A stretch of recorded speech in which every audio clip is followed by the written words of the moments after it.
আজকের অতিথি জাতীয় সংসদের হুইপ আশরাফ উদ্দিন নিজান।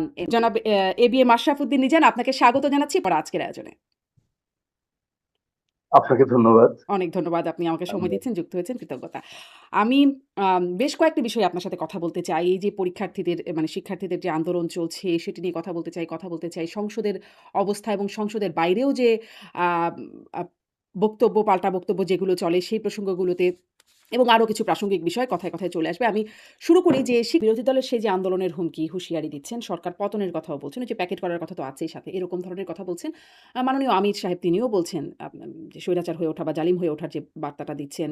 আপনাদের বিরুদ্ধে যে মূল অভিযোগ বিএনপি বা সরকারের বিরুদ্ধে যে মূল অভিযোগ সেটি হচ্ছে আ গণভোটের রায় না মানা। সংবিধান সংস্কার পরিষদ সেই গণভোটের রায় অনুযায়ী হবার কথা আপনারা করলেন না। মাননীয় স্বরাষ্ট্রমন্ত্রী সংসদে বললেন যে তখন আসলে নির্বাচনের স্বার্থে নির্বাচনটা যেন হওয়া যায় সেজন্য অনেক কিছুই মেনে নিতে হয়েছে বা করতে হয়েছে। এখন আসলে নির্বাচন হয়ে গেছে, আপনারা 2/3 এরও বেশি মেজরিটিতে সরকারে চলে এসেছেন। এখন মানছি না বা এরকম একটা অবস্থানে যাওয়া, সংস্কার পরিষদ না করা, এটিকে যদি বলি আপনারা পল্টি নিচ্ছেন, ভুল বলা হবে? আপনি বলতে পারেন, আপনার তো বলার রাইট আছে, কিন্তু আমি কি বলি শুনুন। কতদিন কথা হচ্ছিল জুলাই জাদুঘর আমরা চাই না। এই জুলাই জাদুঘর, ওটা যে ঢাকায় আসে না, আপনার দাওয়াত রইল। ওয়ান্ডার, আপনার কিচ্ছু লাগবে না।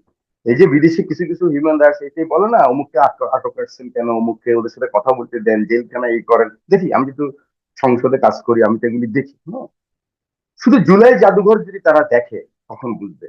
সবাই বলতেছিল যে জুলাই ফাউন্ডেশনকে বিএনপি অ্যাকনোলেজ করেন, জুলাই জাদুঘর ওপেন করেন। মাননীয় প্রধানমন্ত্রী, আপনি যখন লক্ষ্য করবেন, উনি কিন্তু খুব ধীর শান্ত লয়ে চলছে। ওনার দৃষ্টি হলো ওনার পিতার মতো। ওনার পিতা যেরকম তীক্ষ্ণ ছিলেন, ঠিক ওরকম দৃষ্টি রাখেন। আমি জানেন, আমি সমালোচনা করি, আমার অভ্যাস আছে সমালোচনা করা, কিন্তু যেটা আমি লক্ষ্য করেছি, ওনার দৃষ্টিকে ভীষণ আছে ওনার। 6 মাস পরে, 1 বছর পরে, অনেকে বলে না, উনি বলছে যে আই হ্যাভ এ প্ল্যান, অনেক কথা বলে। কিন্তু আমি তো ওনার সাথে দীর্ঘদিন কাজ করেছি। উনি যখন বিদেশে ছিলেন তখন আন্ডারগ্রাউন্ড কাজ করেছি। অ্যাকচুয়ালি উনি অনেক আগে থেকে সাজাচ্ছেন। আপনি লক্ষ্য করেন না, এই যে উনি 27 দফা সংস্কার প্রস্তাব দিল 22 সালে, তখন তো আমরা সংস্কার করবো রাষ্ট্র, জনগণের দায়িত্ব পেলে রাষ্ট্র পরিচালনা করার, তখন এটা করবো। এটা চিন্তা করা যায়? ঘরে থাকতে পারি না, বাড়িতে থাকতে পারি না, 2 মাস নিজের স্ত্রী ছেলে মেয়ের সাথে দেখা হয় না, ঠিক তারেক রহমান বলছিলেন যে হবে। আপনি বিশ্বাস করুন, লন্ডনে আমার সাথে দেখা হলো 23 সালের পরে, 28শে অক্টোবর যেটা হলো এরপরে। তো আমাকে উনি প্রশ্ন করলেন, এরকম বসে রয়েছে, কফি খাচ্ছি, তুমি তো কোনো অফিস টফিস ছিল না, মানে রেস্টুরেন্টে কফি শপে বসে, উনি নিজে কোনো অফিসও নেন।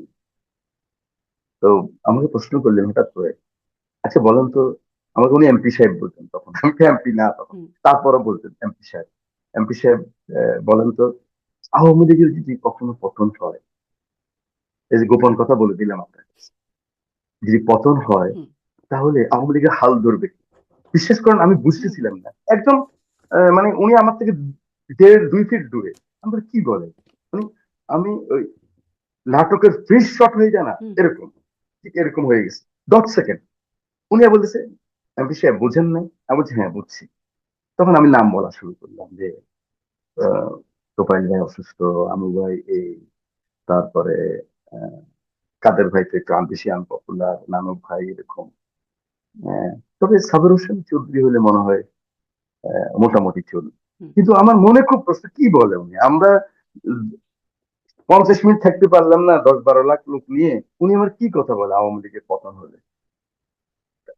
এক্সাম্পলটা এই জন্য দিলাম, ওনার বিশ্বাস ছিল আওয়ামী লীগের পতন হবে, সেই জন্য উনি 27 দফা সংস্কার প্রস্তাব দিচ্ছে।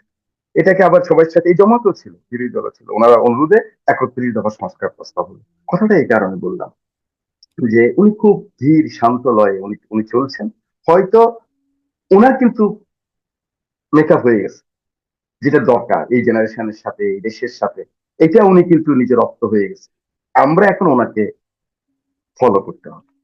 উনি কি বলে, কি চায়, আমরা যারা আছি এমপি মন্ত্রী, আমাদের অসংখ্য নেতা কর্মী, আমরা ওটা ফলো করতে পারলে আপনি দেখবেন যে 1 বছরের মধ্যে আমরা মানুষের যে আকাঙ্ক্ষা তো পূরণ হবে না ভাই। 50 বছরের কিন্তু এই আমি যে প্রশ্নটা করছিলাম, মনোজগতে। আপনি খুব দারুণ কিছু কথা বললেন। এগুলো নিয়েও আমার আরো কিছু জানবার ইচ্ছা তৈরি হলো। কিন্তু ওই যে প্রশ্নটা করছিলাম সেটা একটু শেষ করি। যে বিরোধী দল তো বলছে গণভোটের রায় বাস্তবায়ন।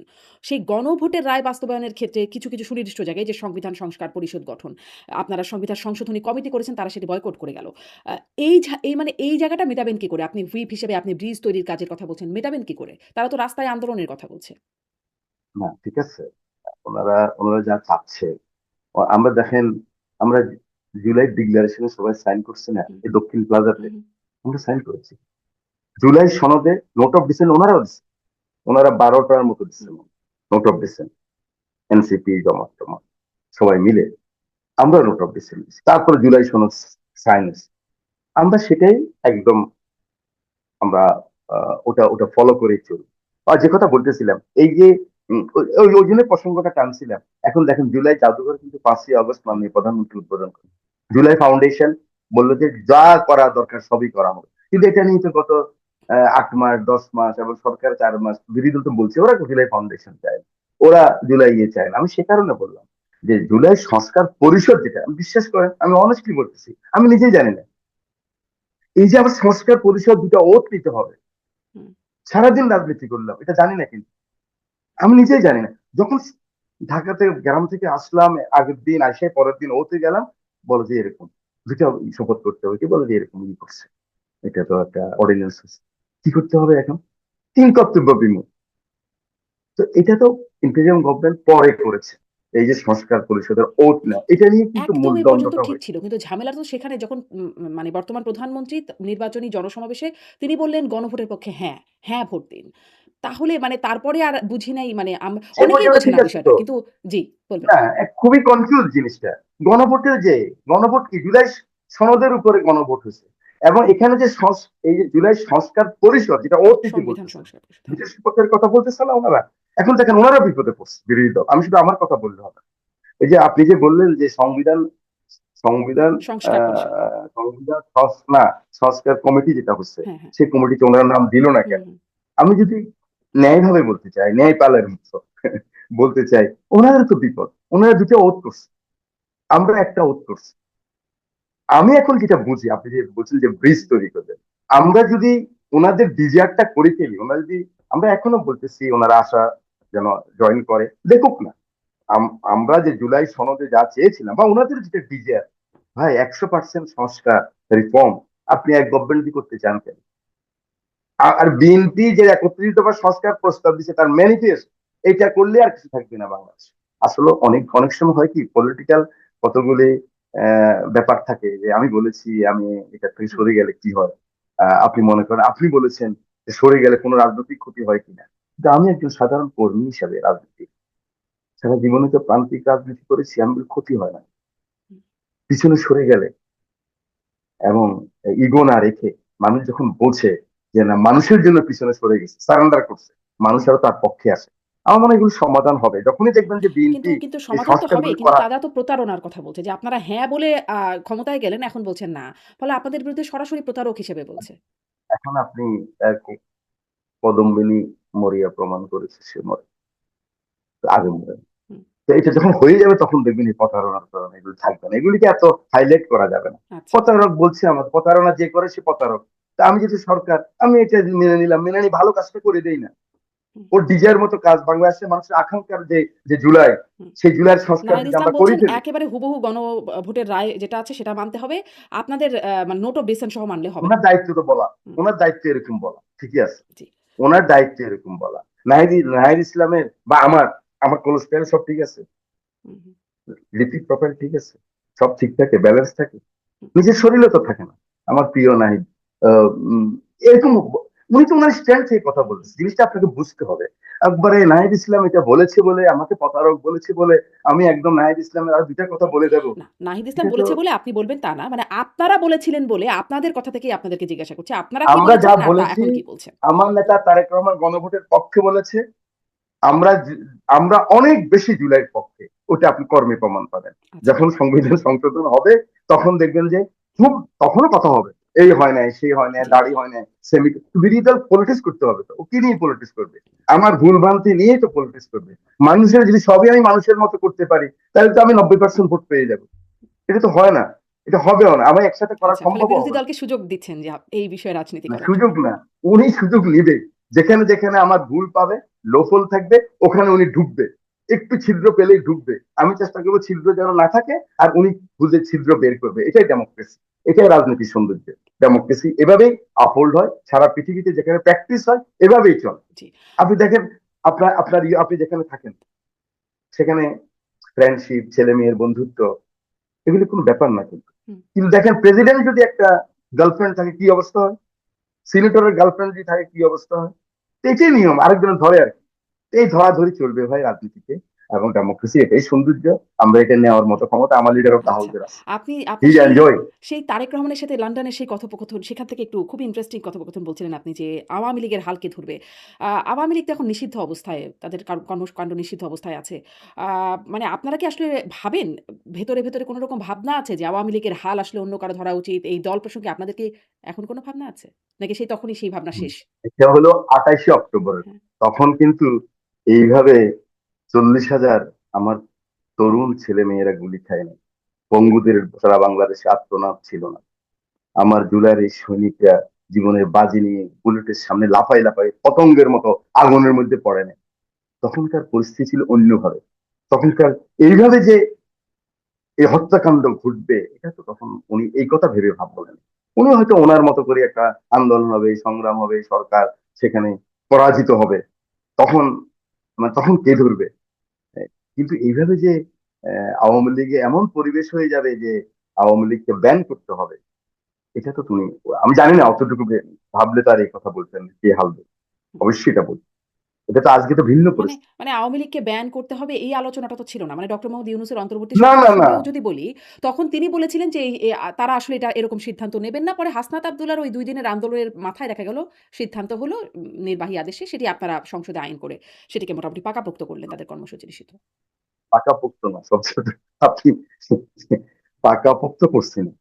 ব্যাপারটা দেখেন, শব্দ চয়ন বহু ডেঞ্জারাস। আপনি এস্টাবলিশ করে ফেলতেছেন। পাকাপোক্ত, পাকাপোক্ত না।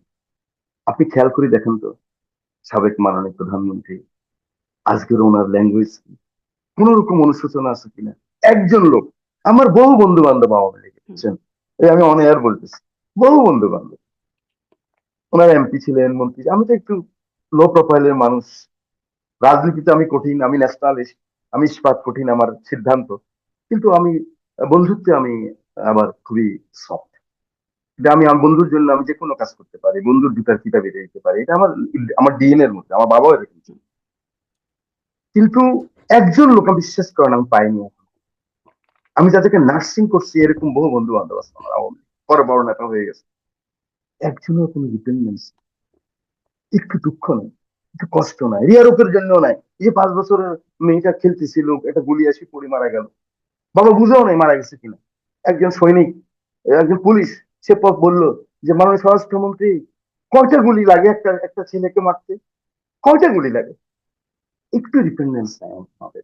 ওনাদেরকে আসলে কিভাবে ওনারা, যতই মুখে কথা বলুক না, বাংলাদেশের মানুষ মানুষকে কোনোদিন আর গ্রহণ করবে না। যদি আমরা, সরকারি দল বিরোধী দল, আমরা জাতীয় স্বার্থে একমত, আমাদের স্বাধীনতা, সার্বভৌমত্ব, আমাদের রাজনীতি, আমাদের গণতন্ত্রের জন্য আমরা একমত থাকি, হাজার ফাইট করবো। হুম। আপনি কি মনে করেন কিন্তু আপনি যখন কি মনে করেন আপনি একজন মানে ঝানু রাজনীতিবিদ হিসেবে আপনি কি মনে করেন যে মানে জানো না, শে শেখ হাসিনা ধরেন বা আওয়ামী লীগ বারবার ক্ষমতায় এসেছে, ক্ষমতায় না আসলে বিরোধী দলে থেকেছে, এরকম তাদের একটা ভোট ব্যাংক আছে। সেটি কি এখন আম শেষ হয়ে গেছে? তাদের ভোটার সমর্থকরা কি না, ফুরিয়ে গেছে? না, শেষ হবে না। আমি আপনাকে বলি, আপনি খেয়াল করে দেখেন 24 সালের ভোটে, আমি আবার বলি, রাজনীতিতে আমাদের সাবকন্টিনেন্টে পলিটিশিয়ানরা আমরা মিথ্যা কথা বলার চেষ্টা করি, অসত্য কথা। আমি আমি ব্যক্তিগতভাবে আমি অ্যাভয়েড করি। আমি ব্যক্তিগতভাবে হুম, আমি অসত্য কথা বলি, চেষ্টা করি না বলার। এই যে 24-এর ভোটটা হলো, তো ওনাদের ভোট তো না, হুম, এখন ড্যামি দিল কি জন্য? ভোটার বাড়ার জন্য। হুম, হুম। কোথাও 10%, 12%-এর বেশি হয়নি। আওয়ামী লীগ গুলি কোথায় তাহলে, কোথায় গেছে? শুধু আমরা পজিটিভ পলিটিক্স করতে হবে। আর এই দেশের মানুষের অনেক আকাঙ্ক্ষা নাই কিন্তু, আমরা যদি সরকারি দল বিরোধী দল যারা আমরা আছি, আমরা যদি পজিটিভ পলিটিক্স করি, মানুষকে ভোগান্তি না দেয়, আর যদি সরকার যদি 20, 30, 40, 40% সুশাসন দিতে পারে, জাস্টিস দিতে পারে, বিশ্বাস করেন আওয়ামী লীগের ভোট চলে আসবে 8-10%-এর মধ্যেই থাকে। এর বাইরে ওরা আর কোনোদিন আগাতে পারবে সাবজেক্ট টু, আমি যেটা বলছি ওটা স্থানীয় মাথায় রাখতে। এখন সামনে স্থানীয় সরকার নির্বাচন আছে। আ উম মাননীয় প্রধানমন্ত্রীর উপদেষ্টা ডক্টর জাহিদ তিনি বলছেন যে, যেহেতু প্রতীকে নির্বাচন হচ্ছে না বা দলীয় নির্বাচন না, অতএব আওয়ামী লীগের নেতাকর্মীরাও যদি নির্বাচনে অংশ নেয়, তাদের তো প্রতীক নাই, ফলে তারা নির্বাচন করতে পারবেন। আম সেক্ষেত্রে আসলে পরিস্থিতি কেমন হবে বলে মনে করেন? আমি নির্বাচন কমিশনের যে কারা কারা যোগ্য হবে এই প্রার্থী হিসাবে, আমি আসলে পুরোটা, আমি এত বিজি ছিলাম সংসদ নিয়ে, এখনো আমি পড়তেও পারিনি। আর আমি আমার অফিসে আসছে মনে হয় মানে খসড়া কপি, পেলে বলতে পারি। কিন্তু আমার নর্মাল যদি আপনাকে উত্তর দিতে হয়, স্থানীয় সরকারে আহ, আওয়ামী লীগের যারা মানে অ্যাক্টিভ লোক ছিলেন, চেয়ারম্যান মেম্বার, আপনি জানেন তো মানে ওনারা ধানের শীষ নৌকা মার্কা দিলে চেয়ারম্যান, 3 জনে যায়। এই কারণ আমার বাড়িতে লক্ষ্মীপুরে এমপিদেরকে টাকা, একই ইউনিয়ন 3 জনে পর্যন্ত টাকা দিচ্ছে। হুম, কিভাবে যে নষ্ট হয়েছে, পলিউটেড হয়েছে পলিটিক্স। তো আমাদের লোকেরা তো দেখছে এগুলো, কথাটা বুঝছেন না?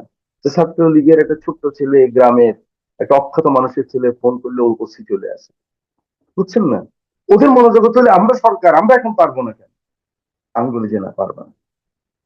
ওরা ওটা করেছে বলে ওরা পালিয়ে হুম। গেছে। বরং সবাই ছবি লাগায় না, গণভবনের ওই যে হেলিকপ্টারে উঠতেছে ওই ছবি, আমি বলি আমার ঘরে একটা লাগাই রাখছি, যেন আমার মনে হয় বারবার যে এভাবেই ফ্যাসিজম করলে, গণতন্ত্রের বাইরে কাজ করলে, জোর করে ক্ষমতায় থাকতে চাইলে এরকম চলে যেতে হবে। উনি তো হেলিকপ্টার পেয়েছে, আমরা হেলিকপ্টারও পাবো না। আমি আমার নেতা কর্মীকে এভাবে বলি। সে কারণে আওয়ামী লীগ ওইভাবে ওরা আর পারে, জি। স্থানীয় সরকারও পারে, মানুষই গ্রহণ করবে।